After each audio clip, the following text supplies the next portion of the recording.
Dr. Phil had been listening to people's stories for 30 years. 30 years of family disputes, paternity questions, accusations and denials. He developed an instinct for truth.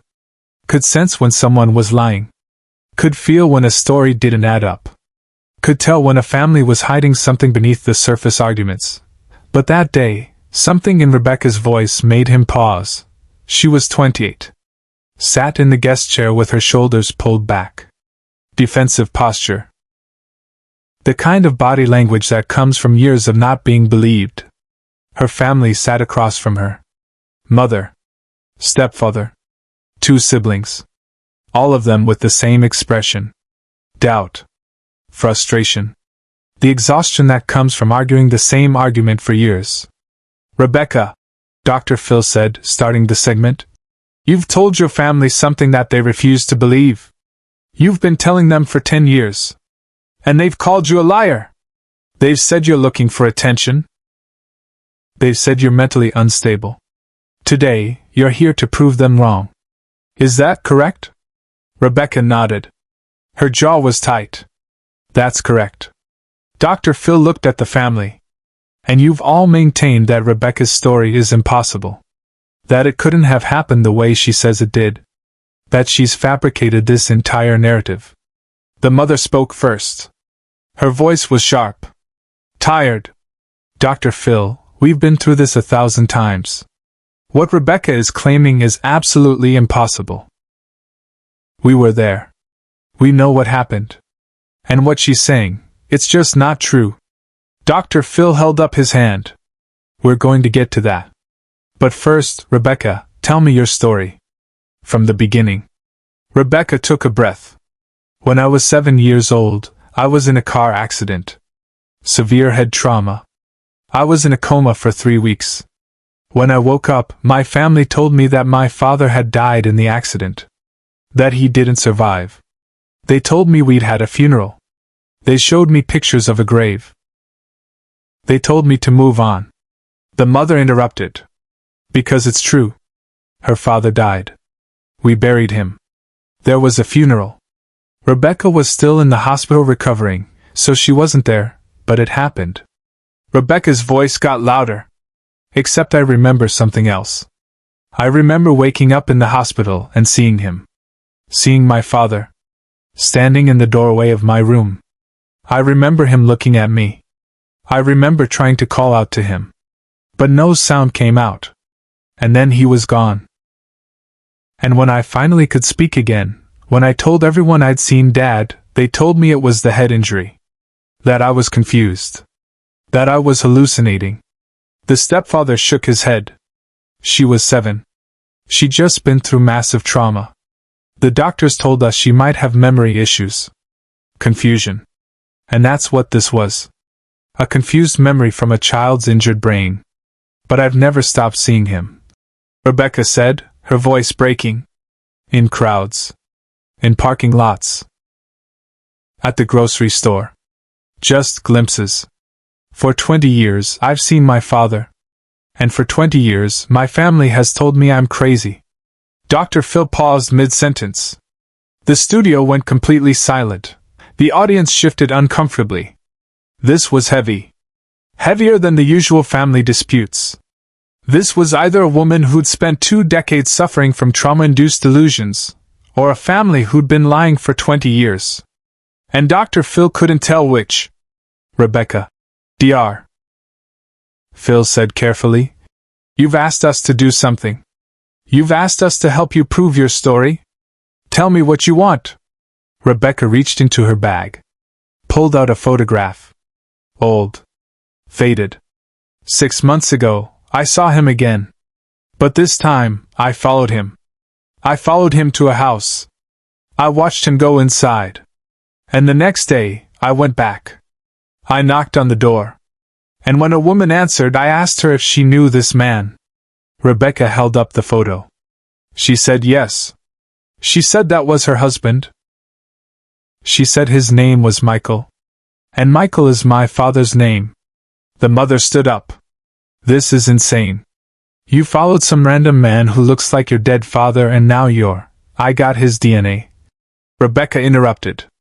Her voice was steady now. Strong. I waited outside a coffee shop where he goes every morning. I watched him throw away his cup. And I took it. I sent it to a lab. And I sent my own DNA. And I asked Dr. Phil to help me get the results. The studio erupted.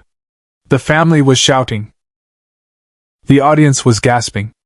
Dr. Phil held up both hands. Stop. Everyone stop. He looked at his producers off camera. Do we have the results?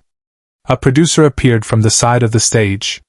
Handed Dr. Phil a sealed envelope.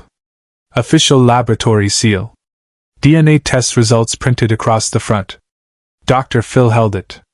Looked at Rebecca. Looked at the family. This moment would either vindicate a woman who'd been called crazy for 20 years, or confirm that she was suffering from a delusion that had consumed her entire adult life.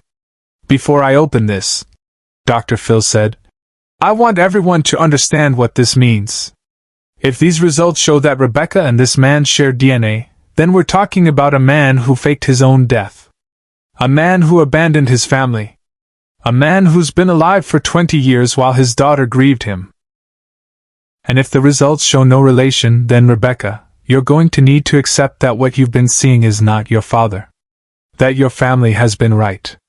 That you need help processing your trauma. Can everyone accept that? Rebecca nodded. The family nodded. The studio held its breath. Dr. Phil opened the envelope. He pulled out the document. Read it. His expression changed. Not dramatically. But enough. Enough that everyone in the studio knew something significant was on that page. He read it again. Then he set it down on the table. Looked at the family. Looked at Rebecca. The DNA test, Dr. Phil said slowly, shows a 99.7% probability that Rebecca and the man she's been following are biological father and daughter. The studio exploded. The mother screamed. The stepfather stood up, face red. The siblings started crying. Rebecca sat frozen. Not triumphant. Not vindicated. Just frozen. Like she'd been holding her breath for 20 years and suddenly didn't know how to exhale. Off camera, Dr. Phil made a choice no producer expected. He stood up. Walked over to Rebecca. Sat down in the chair next to her. Not across from her. Next to her.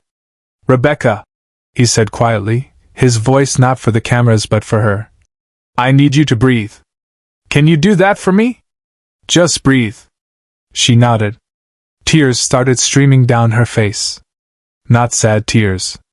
Not happy tears. Just release. 20 years of being called crazy. 20 years of being told her reality wasn't real. 20 years of doubting her own mind.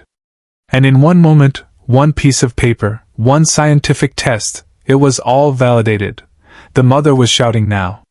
This is impossible. We buried him. There was a funeral. How can? Dr. Phil held up his hand. His voice was sharp now. Authoritative. Ma'am, I need you to sit down. Right now. Sit down. She sat. The stepfather looked like he'd been punched. The siblings were holding each other. Dr. Phil looked at the camera. Looked directly at the millions of people watching at home. I'm going to do something we don't usually do. We're going to take a break. And during that break, I'm going to make a phone call. Because if Rebecca's father is alive, if he's been living under a different name for 20 years, then there are legal questions. There are criminal questions. And before we go any further, I need to consult with law enforcement. The cameras cut. But the studio stayed live. The audience could see everything. Dr. Phil pulled out his phone. Made a call. Spoke in low tones to someone off camera.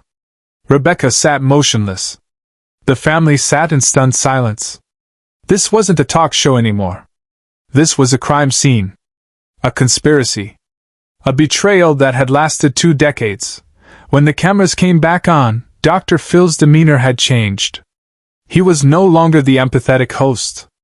He was focused. Determined. Rebecca, during the break, I spoke with a contact in law enforcement. They're going to want to talk to you.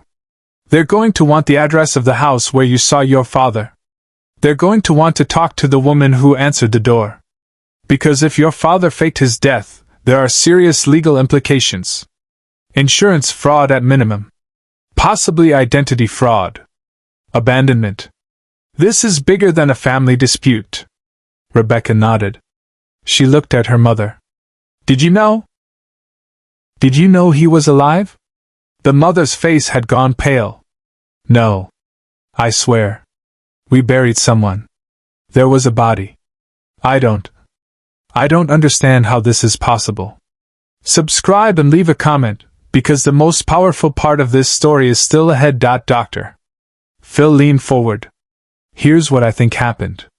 And Rebecca, your family, you tell me if I'm wrong. I think Rebecca's father staged his death. I think he somehow arranged for a body to be in that car. I think he used the confusion of the accident, the trauma, the chaos, to disappear. And I think he's been living a completely different life for 20 years. The question is why? And the question is, did anyone in this family help him do it? The stepfather spoke up. His voice was defensive. I met Rebecca's mother 2 years after the accident. I had nothing to do with any of this. I've been raising Rebecca as my own daughter. Except you haven't believed her. Dr. Phil interrupted. For 10 years she's been telling you she saw her father. And for 10 years you've told her she was wrong. You've called her crazy. You've made her doubt her own sanity. Why? The stepfather had no answer. Dr. Phil turned to the mother. Did your husband have life insurance? The mother hesitated. Yes. How much? $500,000. The audience gasped. Dr. Phil's expression darkened. And you collected that money? Yes. But I thought he was dead. I thought. You're going to need a lawyer, Dr. Phil said flatly. Because if your husband is alive, and you collected life insurance money, that's fraud. Even if you didn't know. The insurance company is going to come after you. And they're going to want their money back. The mother started crying. Not performative tears. Real, terrified tears. Her entire life was collapsing in real time on national television. But what happened next is something no one in the room, or watching at home, saw coming. Rebecca stood up. Walked over to where her mother sat.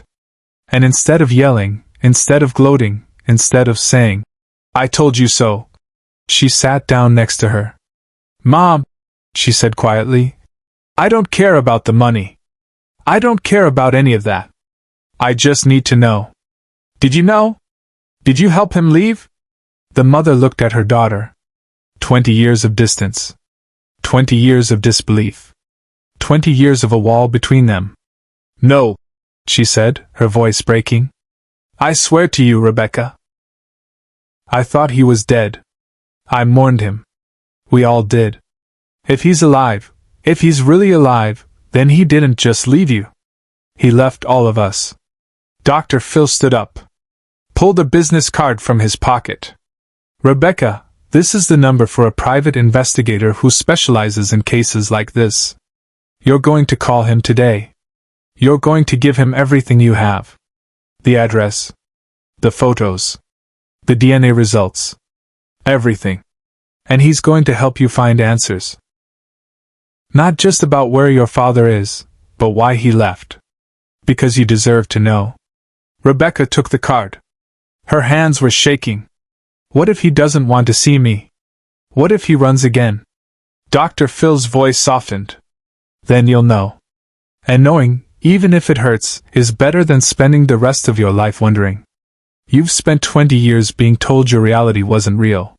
You've spent 20 years doubting yourself. And today, you were proven right. You were right, Rebecca. You were right the whole time. Don't let anyone ever make you doubt yourself again. The audience stood. Applauded. Not because the story had a happy ending. It didn't. The DNA test sat on the table between them. Proof that sometimes the person everyone calls crazy is the only one telling the truth. And somewhere, A man who'd been dead for 20 years was about to discover that his daughter never stopped looking.